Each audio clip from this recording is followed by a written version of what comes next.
Hey y'all, what's good, beautiful people? It's your girl Tay, and I am here yet again with another update video. So definitely make sure you guys smash that like button, comment down below, subscribe, plus push your post notification bell button so that way anytime I upload a video, you will be notified. So we are literally going to jump right in. Someone in the comment section from yesterday's video did manage to get the information for Minnesota, so I will give you that information towards the end of the video. However, let's jump into these daily updates. Okay, so really quick, we're going to talk a little bit about what's going on with canceling student debt. Now, I know that they just recently, people from the Capitol, the lawmakers just recently announced some information regarding canceling student debt.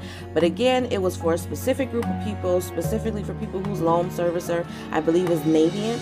So, Democratic lawmakers urge Biden to cancel up to $50,000 in student debt. Now, we've heard this before. This was released yesterday by the Huffington Post. It says the Democratic lawmakers are strengthening their calls for President Joe Biden to cancel $50,000 in student loan debt per borrower.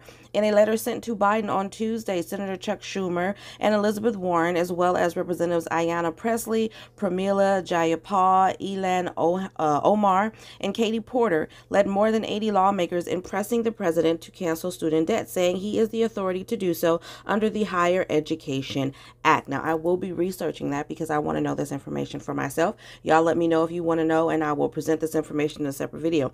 The letter also calls for Biden to have the Department of Education publicly release a memo, which it reportedly has had since last April, detailing the president's legal authority to cancel federal student loan debt. Okay. Now we have this looks like a Twitter post here by Congresswoman Ayanna. We know at POTUS can hashtag cancel student debt with a flick of a pen. This is what she is saying, okay? That's why Senator Warren, at Senator Schumer, at Representative Jayapal, at Ilhan, at Representative Katie Porter, and I are calling on him to release the memo on his authority and use it to cancel $50K in student debt per borrower, okay? That was her tweet. Americans owe a total of $1.4 trillion in federal student loan debt. Eliminating $50,000 per borrower would eliminate all debt for some 36 million Americans and relieve significant debt for millions more, the lawmaker said in a letter. Such widespread loan forgiveness would also make a serious dent in the racial wealth gap. Black undergraduates are more likely than other racial groups to have to borrow money to pay for college, and black students graduate with the greatest student loan debt of any group, according to a 2019 report from the American Council of Education. A Federal Reserve report in 2020 looked at American borrowers under the age of 40 who have student loan debt and found that 26% of Black and 19% of Latino borrowers have fallen behind on their loan payments compared to just 7% of Caucasian borrowers, okay? Black, Latino, and Native people being disproportionately likely to struggle to pay down loans is due to systemic barriers and generations of discriminatory policies, the lawmakers wrote. This is all within this letter that they wrote to the president, okay? Pressley, Schumer, and Warren have repeatedly urged Biden to cancel student loan debt since he took office, and in 2019, Warren introduced a bill in Congress to cancel up to $50,000 in student loan debt for people whose household income was $100,000 or less. Biden extended a pause on student loan payment during the pandemic. However, he previously indicated that he was unlikely to eliminate $50,000 in student loan debt per person. During his presidential campaign, he said he supported passing legislation forgiving of $10,000 of debt per person, as well as all undergraduate debt for people who made less than $125,000 a year and attended public or historically Black colleges and universities. That is the end of this article. So what do you guys think about that? I mean, really, what do you think about that? I really want to know, how do you guys feel about this particular topic? Do you think that he should cancel $50,000 just in general? Because what's been happening, he's been canceling debt for some student loan borrowers, but it's been for those who went to schools that had some fraudulent activity going on. He's canceled debt for those who have certain disabilities. He's canceled debt for people in certain who fits a certain criteria, so to speak, but they're calling on him to cancel debt as a whole, just in general. It doesn't matter what your background is, doesn't matter if you're disabled, not disabled. They're saying you need to cancel it because a lot of people are suffering, specifically those of the minority cultural background or whatever, however you want to say it, are disproportionately suffering. Okay, so I have to say that I agree, and not because I fit into the criteria, but just I definitely think that I agree. You're canceling debt, and it's not you know, the points that they made in the letter is valid, but I also feel like because of everything that's going on right now, the pandemic and everything, you know, everybody was affected by that. Disabled people were not only affected, and I feel the same way about, you know, the food stamp situation. You guys know that. I feel like senior citizens should be getting food stamps because they're senior citizens, not only people who have children. So I want you guys to understand that I'm taking the same stance in this. It's not, it doesn't have anything to do necessarily with background or race, even though that is a significant factor, and I'm not going to ignore that. But what I'm trying to say, just as a whole, just how we can realize that the pandemic is hurting everybody, that everybody is suffering regardless of whether they have children, regardless of whether they don't have children. Everybody needs the the EBT benefits that are going out. I'm saying the same thing as it pertains to student loan debt. I do think that if you are going to cancel student loan debt for other groups of people, you should make a, you know, a general. Now, if he wants to do 10,000, I would say maybe 20,000 would be better. But if he wants to do 10,000, I think that 10,000 is a start. It's probably not as much as a lot of people would like, but something is better than nothing. But y'all let me know what you think about that down below. Okay, hold on, y'all. Hold on. I'm trying to get to it. Okay, don't think I read this yesterday, so let me bring y'all this information today. So this is in pertains to LA County. It says that LA County has extended the eviction protections due to the pandemic. Despite the opposition from Supervisor Catherine Barger, the Los Angeles County Board of Supervisors voted Tuesday to extend eviction protections for many pandemic impacted tenants in unincorporated areas through the end of the year. Supervisor Shelley Kuhl championed the extension of the eviction protection and associated freeze on rent hikes, insisting that despite signs of the current surge of the virus, cases fueled by the Omicron variant of the virus is waning, thousands of people are still facing financial hardship and could face eviction for their inability to pay thousands of dollars in back rent. Okay.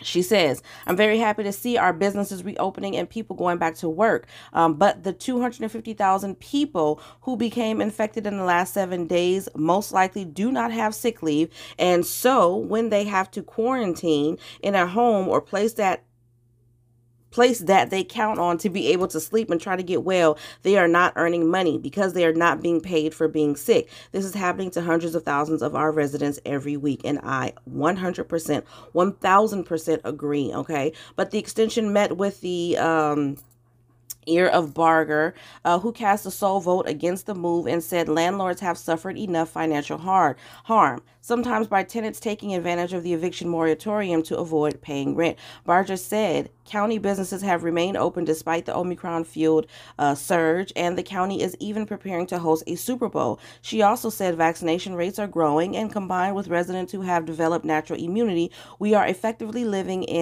with the virus in our community. I don't see that part. I don't agree. We do know we can keep our economy open as cases ebb and flow. This was proven this winter. Okay, landlords are saying enough is enough, she said, calling on the county to develop a plan for phasing out eviction protections. She called the extension of the eviction moratorium a gross expansion of renter protection policy with no clear end in sight. Supervisor Janice Hahn also expressed concern about the impact on landlords, and she called for the county's lobbyists in Sacramento to work to increase funding for impacted property owners, saying landlords are people too. In the end, however, Hahn supported the extension of the tenant protections. The move was loudly opposed by landlords and apartment and rental associations. No other business sector has been forced to do what we've had to do for almost 2 years now. Renters don't even have to present any proof of financial hardship. Okay. The decision to extend the moratorium totally disregards us landlords who are just like our renters. We live in the same communities, many times in the same rental properties. We rely on our rental income to live. What kind of protections and support are available to us? The board's actions keep in place existing protections against no-fault evictions through March 31st. Okay, so if you didn't know, in LA County, the eviction protection has been extended through March 31st. Protections that had been set to expire at the end end of January, okay, beginning April 1st. The county will reinstate protections against renters who fail to pay their rent, but starting June 1st, the protection for non-payment will be provided only to low-income tenants, those who make up the 80% of AMIA, the area median income. Okay, so we're going to stop there, and we're going to discuss that a little bit. I 100% agree. I see both sides of the spectrum, if that makes any sense. I understand where tenants are coming from, because if you're sick, like she said, you're not getting any sick pay. Then there's nothing that you can do if you go to work and you end up you catch the virus. Okay, there's nothing that you can do. We're in a pandemic. I do understand that part. But for that reason, I also feel like there needs to be, I feel like they could have created some program when everything first started, when they were going back and forth, even when Trump was in office. They could have created some program to keep unemployment going for just such a situation. Not necessarily unemployment, but what is it, disability, whatever pay that you get. Like if you go out on maternity leave, you know, you can go and file with the EDD, where at least out here in California, it's all in the same office, even though it's a different payment. It's a different payment. Obviously, if you're having a baby, you know, you're not getting sick leave, you're getting maternity leave, but you still get paid, okay? It's not unemployment because you're expected to go back to work after your maternity leave ends. So I feel like they should have created something like that for the pandemic, something that was specific to people who went to work, regardless of whether they had been there for 3 months or whether they had been there for 2 weeks, but something that would allow them to be able to protect themselves, get at least one paycheck for the 10 to 14 days that they have to quarantine. Does that make any sense? On the other hand, I do also understand how landlords and property owners are feeling, because they are people too. I do agree. And for the same reasons, literally for the same reasons. You know, I think it's a little bit different for them depending on their particular situation. If they are actually the property owner, you know what I mean, then this is their job. So if a tenant can't pay rent, there's nothing that they can do about this. But I think that they should also be eligible to receive that payment, or some type of payment, you know what I mean, when this situation arises. If they have, I would say, I don't want to say 50, but let's just say they have an apartment complex, right? And the apartment complex has about 10 tenants in there, okay? And maybe they need about 8 of those tenants to pay rent in order for them to be able to pay the cost of the property. I'm not saying that this is how it is. I'm don't know anything about real estate. I'm just giving an example for somebody come for me in the comments who have the experience and the knowledge. I'm just giving an example to say that I feel like in a situation like that, they could have created a program as well to account for that, for what do you call that, for property owners and people who run rental properties. They should have created something as well. There is rental assistance available, but the application process is so complicated and it takes so freaking long. Okay, it is a very long process. So for the property owners, you know, the people who are running these rental properties, it takes a while for them to get any money back, you know what I mean? Meanwhile, they're struggling. So I do get both sides of the spectrum. I just think that there should be a program that's dedicated specifically only to landlords. When I was showing you guys that rental assistance the other day for San Bernardino County, which is actually the rental assistance for, I think, all of LA County, which San Bernardino County falls into, I noticed that there was a link on that page for landlords and property owners as well. Okay, I think that they should separate it. I think that they should have something that's specific to property owners, and they should have something that's specific to what do you call that, tenants, because the way that it's set up now, the landlord has to fill out some information on the same application, and then the tenant has to fill out some information on the same application. That's just a little bit too complicated. It takes too long. You got to wait for this person to do their part. I think that they could have done that better. But I guess the good news that we can say from this particular article is the fact that the evictions protections have been extended in Los Angeles. Let's see here. Okay, we're going to get a little bit more into what's going on in politics. So we've got some boycotting going on as it pertains to Kyrsten Sinema and Joe Manchin. So if you guys haven't been following the story, your own, if you haven't been seeing my videos, we've been talking a lot about this as of lately on this channel, because these are the only two idiots that are holding up the Build Back Better plan, Biden's agenda that he wants to get passed so that he can start sending out funding to fund these programs. And that also includes the child tax credit advance payments, or the beefed up payments, however it is that they choose to do it this time around. If they can get it passed. However, they are running into fierce opposition from these particular politicians, okay? It says, and I don't know where he falls in, but we're going to get into it. Martin Luther King III, the son of Reverend Martin Luther King Jr., has raised the prospect of consumer boycott of companies linked to political donors of Senators Kyrsten Sinema and Joe Manchin. We have to look at those that are supporting candidates like Senator Sinema and Senator Manchin and begin to target them, okay? The two Democrats joined Republicans last week to scooper Joe Biden's bid to reform the Senate filibuster rule, something which the president hoped would help federal voting rights bill, okay? King said there would be further pressure put on Democratic senators over their stance. Part of the strategy, he said, would involve looking at the groups and businesses that are funding these candidates. It may entail some level of boycotting, he said over the phone on Thursday. I think that when businesses understand and engage in a more prominent way, then the elected officials also begin to engage in a different way. He added that campaigners were looking at all kinds of techniques to help push this legislation along and get it brought back up. Sinema and Manchin backed the voting rights bill, but opposed reducing the filibuster rule that currently requires 60 members to pass most legislation in the 50-50 split chamber. In the tied chamber, their votes on Wednesday meant the filibuster change was defeated 52-48, okay? It has dealt a serious blow to the legislation that would create national automatic voter registration, allow all voters to cast ballots by mail, and ease voter ID laws. Okay, topics critics say have been targeted by state Republicans across 19 states. I don't think history is going to treat them, and he's referring to Sinema and Manchin, well. This is coming from Dr. King's child, okay? Politico reported on Wednesday that top donors have already announced that they would cut off funding to Sinema as a result of her opposition to passing voting rights legislation. We are terrified about our prospects as democracy. If we do not pass the Freedom to Vote Act and John Lewis VRA Act, the donors wrote in a 1,400-word letter. King, meanwhile, has accused the pair of hypocrisy for agreeing to bypass the GOP filibuster in a deal struck by congressional leaders to raise the debt ceiling last month, but not a bill protecting voter rights. Okay, so there's a lot more going on, obviously, than just dealing with the Build Back Better plan.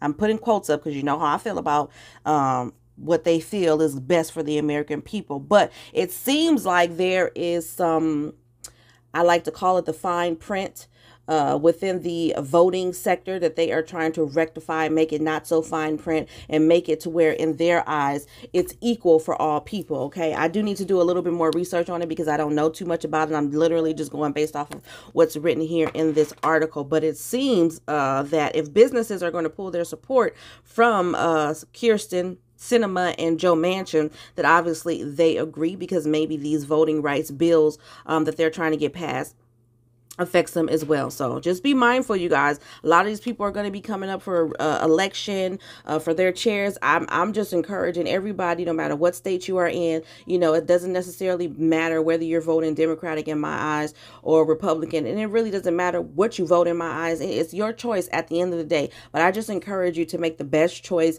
that is going to help the bigger picture, if that makes any sense. Now, moving along from that, because I am not going to give you guys a 30-minute video like I did yesterday, we're going to head over to Emergency SNAP Maximum Benefits for the month of February only. If you guys want to see January, I did release the payout dates for all of January in yesterday's video. I was able, like I said at the beginning of this video, to get some information from a viewer / subscriber regarding Minnesota, because I couldn't find them, and that is the only state that I'm going to go over for January. So for Emergency SNAP Maximum Benefits for the month of January, we have Minnesota at February the 8th through the 10th, the 14th through the 17th, the 21st, the 24th, and then the 28th. Again, that is for Minnesota, and that is for January benefits, not February, but they get paid a month behind, so they're going to receive their January benefits in February. Again, that's February the 8th through the 10th, the 14th through the 17th, the 21st, the 24th, and then the 28th. Now, really quickly, I think we got about 5 states that have been approved